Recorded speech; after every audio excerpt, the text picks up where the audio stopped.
Right, ladies and gentlemen, a charming double set of volumes of patriotic, light, fashionable and entertaining songs by Charles Dibdin. He was a celebrated entertainer, writer, performer of the late 18th and early 19th century, who wrote songs about the fashions of the day, about dandies and about society in general. But his most famous poems are about the life of sailors in the Navy, patriotic songs about Jolly Jack Tars, of which there are scores and scores and scores in these two books.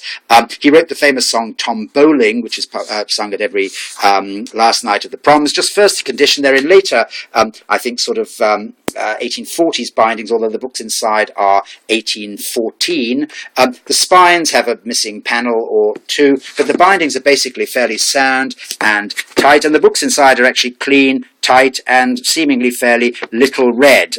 So successful were his naval poems that he was given a stipend by the Royal Navy during the Napoleonic Wars, when these books were published, to produce patriotic songs to keep public morale high.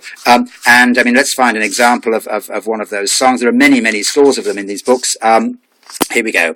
If my hearty you'd not like a lubber appear, you must very well know how to hand, reef, and steer. You'd better manoeuvre yet a better manoeuvre amongst seamen is found. 'Tis a tight little maxim to know how to sound, which a sailor can tell from a bay to a shoal, but the best thing sort of sounding is sounding the bowl. It's about drinking, that poem. The wind blew hard, the sea ran high, the dingy scud drove cross the sky. All was safe lashed, the bowl was slung, when careless thus Ned Haulyard sung. A sailor's life is a life for me, he takes his duty merrily. If winds can whistle, he can sing, still faithful to his friend and king. He gets beloved by all the ship, and toasts his girl and drinks his flip. It's all that kind of thing. I didn't read those terribly well, but I hadn't read them before.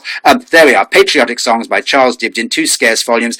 Currently on the Abe Books, 140 million volume antiquarian book site, there is one single pair of these books for sale, and they're priced, I wrote the price down there, at £125. My copies are rather cheaper than that. Thank you very much indeed. Bye.